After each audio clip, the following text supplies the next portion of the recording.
Welcome to our presentation on Part 10 of the Child, Youth, and Family Services Act. Part 10 creates a new access and privacy framework for personal information held by service providers in the child, youth, and family services sector.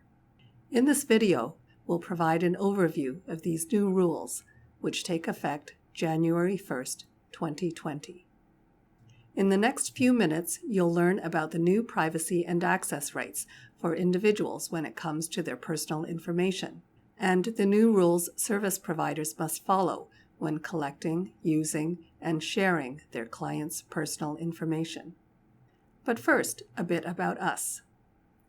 The Office of the Information and Privacy Commissioner of Ontario, or the IPC as we like to call it, oversees the province's privacy and access laws. These laws govern how Ontario's healthcare sector, public institutions, and child, youth, and family service providers collect, use, and disclose personal information. Our office educates public institutions and service providers about what they can do to keep personal information private and secure. We also respond to complaints from individuals with concerns about how their personal information is being collected, used, or shared, and complaints from people having difficulty getting access to government information and their own personal records. To learn more about us and our work, visit ipc.on.ca.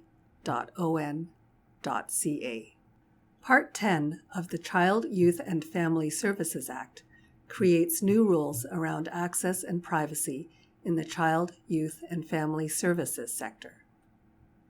If you are providing services to children, youth, and families, you may be wondering, do these rules apply to me?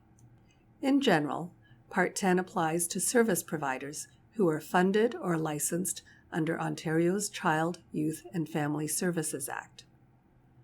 These include Children's Aid Society, group homes and foster care agencies, those licensed to provide adoption services, and those who provide other services funded under the Act. It is important to note that foster parents are not considered service providers under this law. In some cases, service providers may already be subject to one of Ontario's other access and privacy laws and exempt from many of the core rules of Part 10. For instance, if you are a healthcare provider, Ontario's Personal Health Information Protection Act applies to the collection, use, or disclosure of personal health information, and not Part 10. Or if you work for a provincial or municipal institution, like an Ontario government ministry or a municipality or school board, the Freedom of Information and Protection of Privacy Act, or its municipal counterpart, applies. Even if you are already subject to one of Ontario's other access and privacy laws, a few sections of Part 10 will still apply.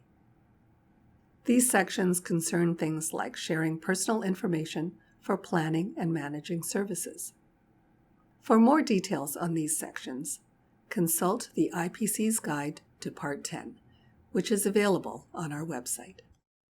The rules of Part 10 apply to personal information in the custody or control of a service provider that relates to the delivery of a service. But what is personal information exactly? It is any information of a personal nature that could be used to identify someone. It can be found in paper records, electronic records, photographs, and video footage, or in information collected during a phone call or interview. Even if it doesn't include a person's name, a file or record can contain information like age, education, gender, or medical history. Alone or combined with other personal details, this information could be used to identify someone and must be kept private and secure. In most cases, service providers must have an individual's permission to collect, use, or share their personal information. The individual, or someone who is allowed to make decisions for them, must give this permission voluntarily and directly.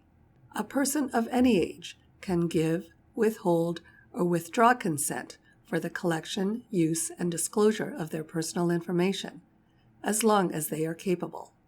Service providers can assume an individual of any age is capable, unless they have reasonable grounds to believe otherwise. To be capable means that the individual understands the information related to deciding whether or not to provide consent, and they understand the effects of giving, refusing, or withdrawing their consent. If someone is not capable of consenting, Part 10 lists individuals who can make decisions for them. These decision makers can give consent on behalf of an individual for the collection, use, or disclosure of their personal information, and can also make access requests for them. Parents with custody can act as decision makers for children younger than 16 years old, with some exceptions. However, in the case of a conflict, a capable child's decisions will overrule those of the parent. Individuals must understand the purpose of the collection, use, or disclosure of their personal information, how it can be used or disclosed under the rules of Part 10, and their right to give, withhold, or withdraw consent. Service providers can make sure clients understand this by explaining to them the reasons for collecting, using, or disclosing their personal information, and the ways in which it may be used or disclosed.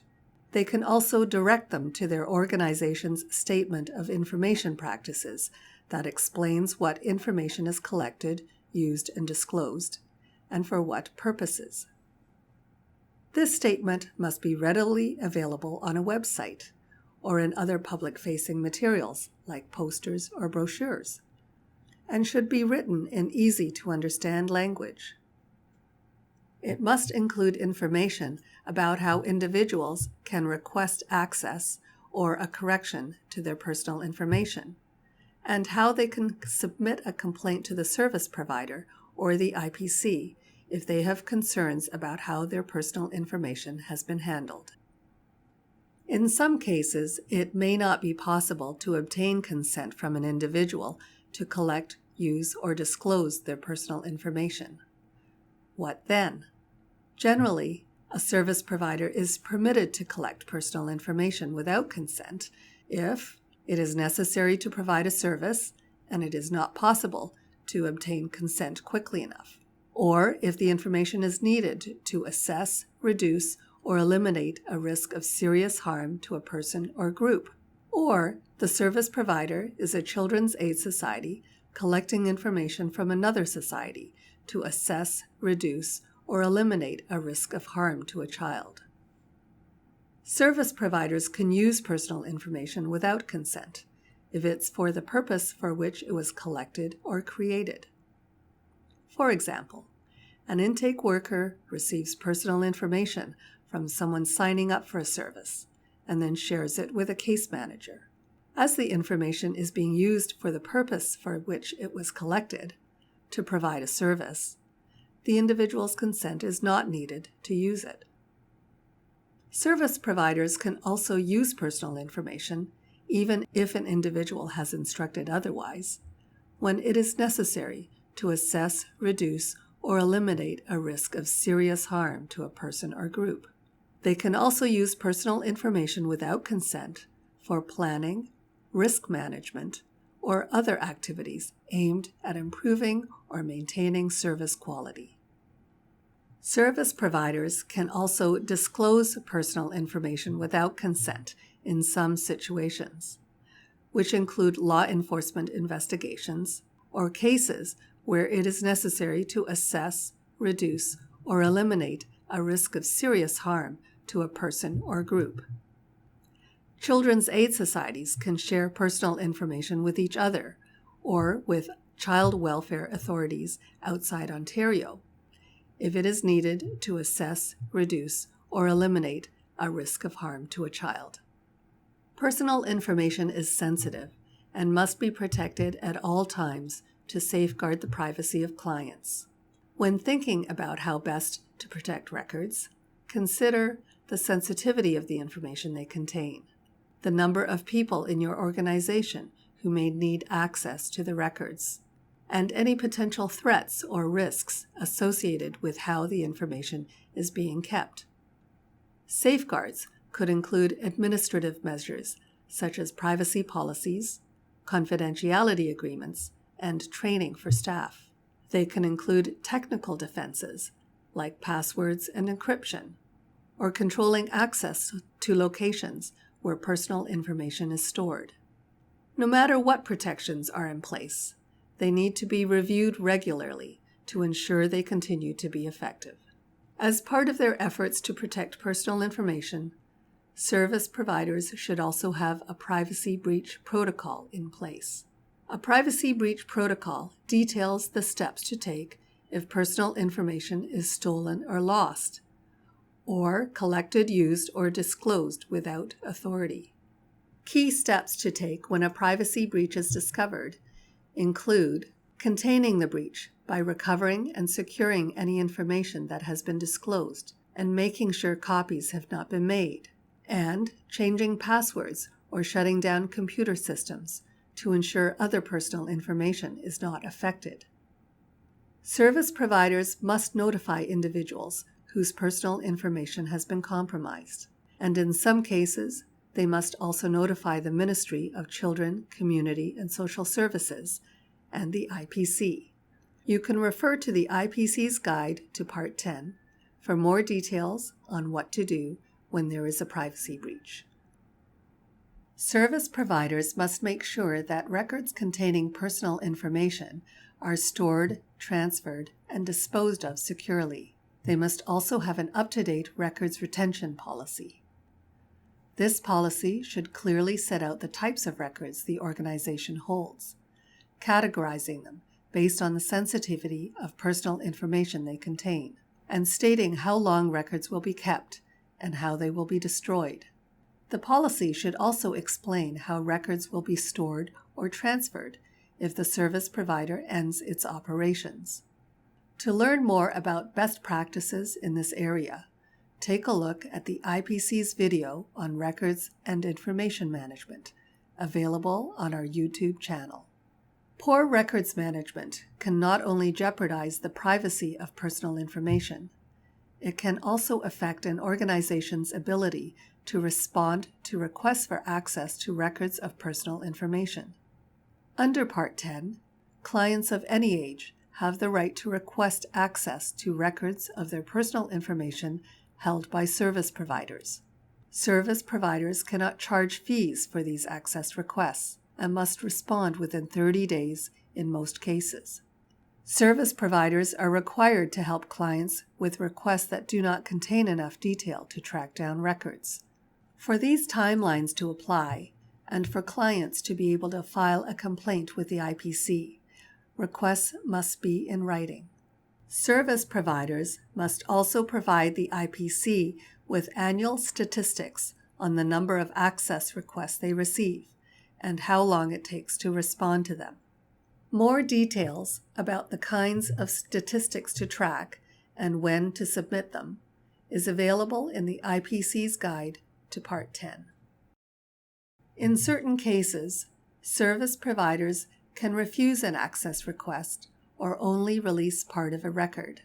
For example, access can be refused where another act or court order prohibits release of the record, or if the record contains legal advice. Service providers can also deny access if releasing the record could result in a risk of serious harm to someone, could lead to the identification of someone who was required by law to provide the information, or could reveal the identity of someone who has provided the information in confidence, and it is important to keep their identity confidential. If one of these situations applies, service providers can refuse access to some or all of the record. If an individual's request for access is refused, service providers must respond in writing and explain why they are not getting some or all of the records they asked for. This must include information about the individual's right to appeal the access decision by filing a complaint with the IPC. Hand in hand with a client's right to request access to their records is their right to ask for corrections to the personal information in those records. Under Part 10, service providers must make corrections at no cost, with certain exceptions. They can refuse a request to correct a record if the information is a professional opinion or observation made about the individual, if the record was not created by the service provider and they do not have the knowledge or authority to correct it, or if the service provider has reason to believe the request is frivolous or vexatious. In simple terms, a frivolous or vexatious request is a kind of nuisance request made for reasons other than obtaining access or correcting information. You can learn more about what makes a request frivolous or vexatious by consulting the IPC's fact sheet on this topic. As with access requests, service providers must respond to correction requests within 30 days, with a possible extension of up to 90 days. When a service provider refuses to correct a record, they must explain in writing why the request has been denied. In addition, they must inform the individual that they can prepare a statement of disagreement to be attached to the record. We've come to the end of our introductory presentation on Part 10 of the Child, Youth, and Family Services Act. Thank you for joining us today. We hope you found it helpful. If you'd like more specific information on these new access and privacy rules for the Child, Youth, and Family Services sector, download the guide to Part 10 from our website. Our website contains a variety of resources and guidance on access and privacy topics. You can also contact us for general information and assistance. We're here to help.